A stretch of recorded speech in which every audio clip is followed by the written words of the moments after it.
All right, guys, a bit more low effort but high value content. So all this stuff is right from my books, essentially, just not laid out in an infographic like so. Probably going to be put in the books here eventually. But if you're looking for streamlined penis enlargement, check out my books at peakmalphysique.com. If you're looking for a more affordable way to follow along with me, just subscribe to this channel and like this video if you like this kind of content. So the idea with this is we are going to go through and basically explain my thought process for both length and girth. Today is going to be length, and exactly how I set up my routines and what ratio. So this should take out a lot of the guesswork with all my old stuff. This is like the new starting point for me when it comes to teaching penis enlargement from like a physiotherapy perspective. So let's get into it. For length, we are going to be looking at massage, elongation, expansion, and retention. Now, what's in green is stuff that we do not need in our routines. It just helps long term. So if you can't fit it all into your day, the main two things that you need for PE in general is some kind of elongation and some kind of expansion. Massage would be literally massaging your tissues with different weird tactics that we can talk a bit more when we get to that point. Elongation is anything that will stretch the dick outwards. Expansion is anything that will stretch the dick around the girth of the penis, so particularly pumping. And then retention is anything that keeps you near erect shape for longer. So for massage, we're going to choose 2 to 3 exercises. Now, I did label this from beginners to advanced. So beginners, you can easily do BFR massage, semi-erect bends. Starts to get a little difficult to do diamond jelks. Gua sha scrapes should be saved until at least month 6 and beyond. And then bundled stretches, that's going to be at least 6 months to a year before you should really start using those. Now, there's a bunch of different reasons why people do these things, but for me, this just loosens up the tissues to make it easier to either stretch or expand. And then you have the added benefit of secreting more growth factors. People sometimes use bundled stretches for its ability to bust plateaus, and it's because it's such a weird stress on the tissues. It can get past it, but it's not really what it's best used for because it's just going to lead to much faster strength adaptation. So I think you should use it sparingly compared to a lot of my contemporaries. Elongation. Now notice how they're all the same color. That's because they all do the same thing. Tension is tension at the end of the day. It's a matter of availability and preference. So everyone's going to be able to do manual stretches. Vacuum hangers are pretty easy to find. Compression hangers, not as common, but they're pretty easy to find. Low tension extenders are everywhere. Good ones, hard to find. And then high tension extenders are a new up and coming product on the market. You only need to choose one of these styles of elongation for the most part. You can switch them out through your PE career. For example, manual stretches kind of suck because it's you doing the work and not a device. So most people will be switching from manual stretches rather to something else, probably a vacuum hanger or compression hanger first, and then go to a high tension extender. But you can technically start with any of these devices on your first day. You just have to take it very slow. For expansion, now I ordered this in means of effectiveness. So this might be a hot take to some of you, but we're going to go with air pumping is the most effective thing for expansion, just because it's so easy to measure, so easy to do. Water pumping second, because it's still some external force causing the pressure. Expansive clamping works, it's just there's not a lot of room for error. And then mod jelks is going to be relatively difficult to produce a lot of expansion routinely because it requires a strong grip. Therefore, your hand is going to be the limiting factor. Expansive clamping is going to be more so for people that have lymphatic issues or never really got the hang of pumping. It is not necessarily better than pumping, but if you have an overactive lymphatic buildup, it's going to be better than air pumping. But for the most part, like 80 to 90% of people are going to have great results with pumping in general. And then retention. This is a relatively new idea for me, but this is also put in order of effectiveness. Starting with sleeves, it's basically where you take a silicone sleeve to keep your flaccid elongated. The problem is a lot of the times, if you don't have like a vacuum belt along with it, your glands will pull in to the sleeve. And that's something we don't really want because then we're not actually being elongated. We are holding minor increased flaccid, and that's not really what we're going for.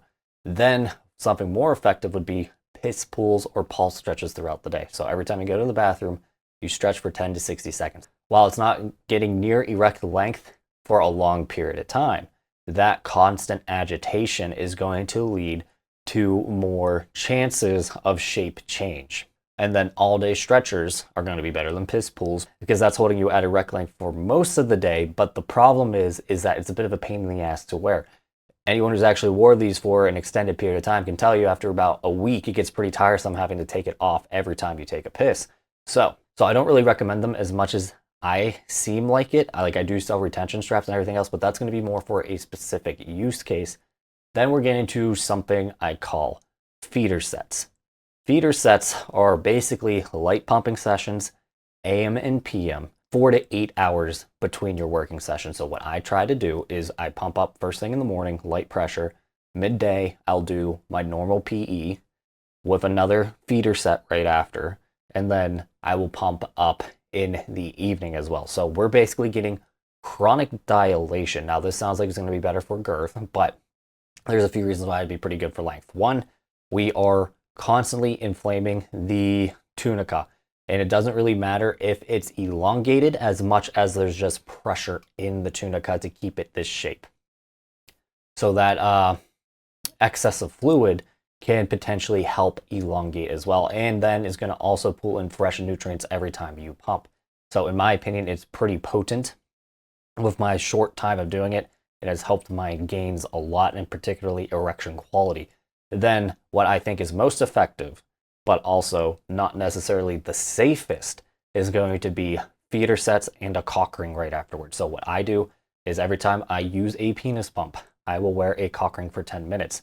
Now this may seem very good for girth work, and it definitely is, but for length work, we're basically telling our dick to hold its biggest shape possible for an additional 10 minutes. And if you do this right after length work, you could honestly measure like a quarter of an inch bigger just because you are completely dilated, and then you have the extra pressure holding that shape. So it's honestly fantastic to help train the shape. If you do this 2 to 3 times a day, we're practically getting an additional 30 minutes in the biggest shape.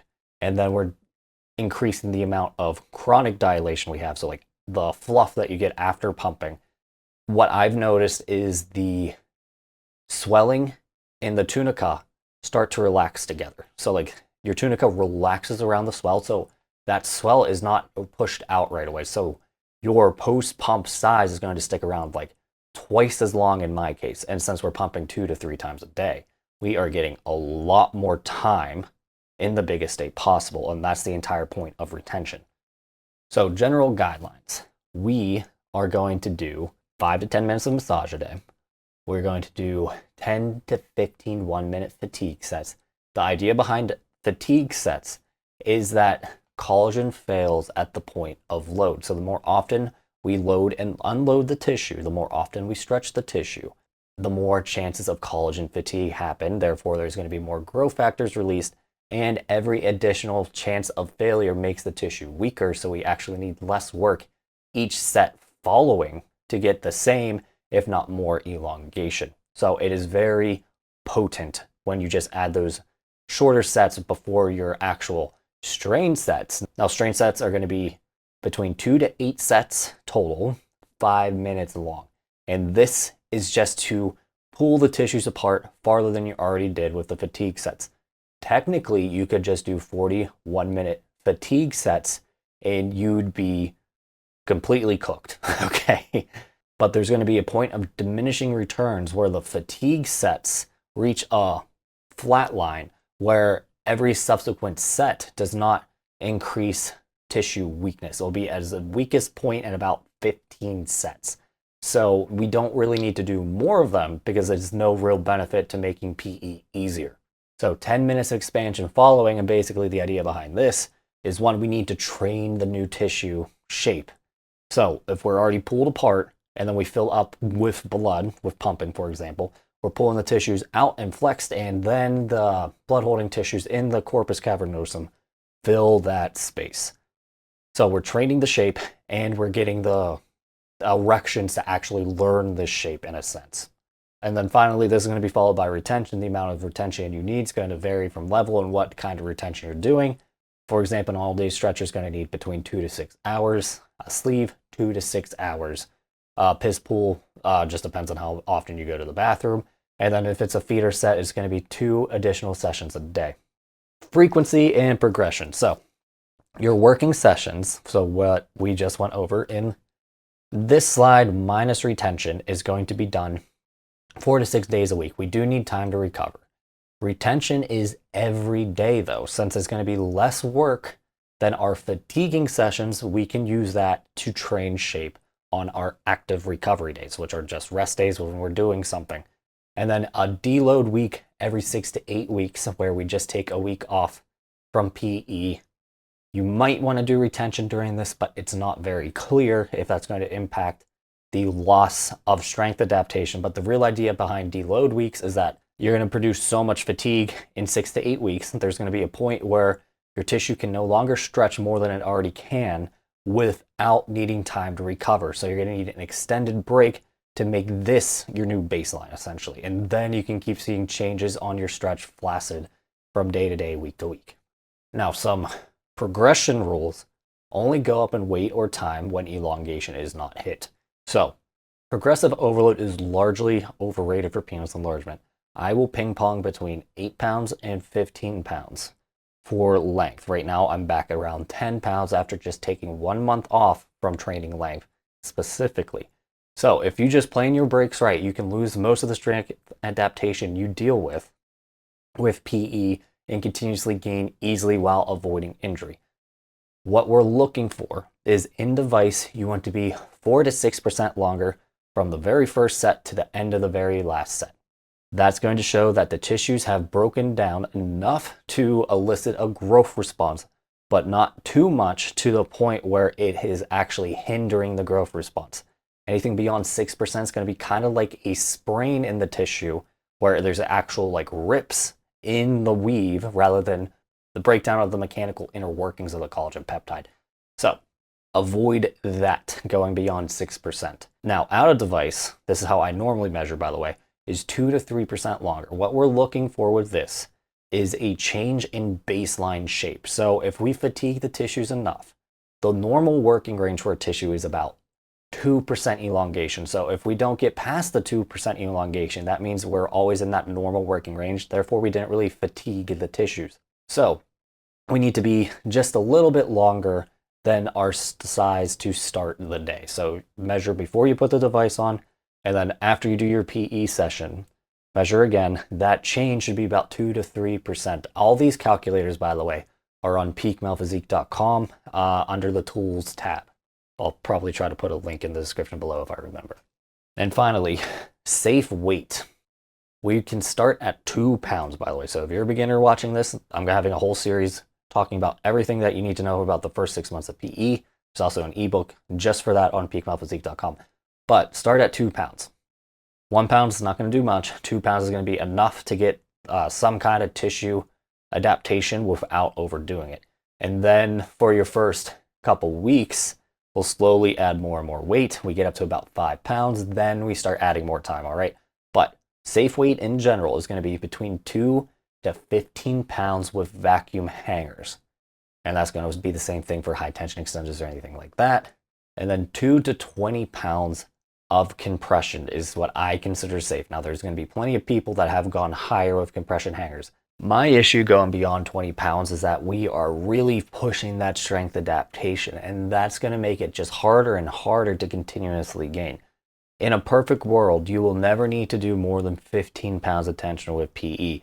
Me and one of my colleagues in this field have found that once we go beyond about 10 to 12 pounds of tension, we start getting a stress response, because that means our tissues are like, while we can handle this tension, it's high stress, and we're going to actually shrivel up after this instead of being relaxed and elongated. We're looking for that relaxed, elongated response rather than that stressed, tense response. So that is basically my entire premise for gaining length. So like, this is like a lot of my book as it is. It just doesn't have all the guides and everything else to put on your stuff. But this is going to help a lot of guys that already know their shit for PE, but really just want to figure out what I'm doing and how to implement it in a very simple manner. So I hope this helps you guys. I'm going to do girth probably right after this, so it'll be like a Tuesday, Thursday release, but you get the idea. If you like this content, like it, subscribe to the channel if you want to stay in the loop to up your penis enlargement game, and I'll see you in the next one.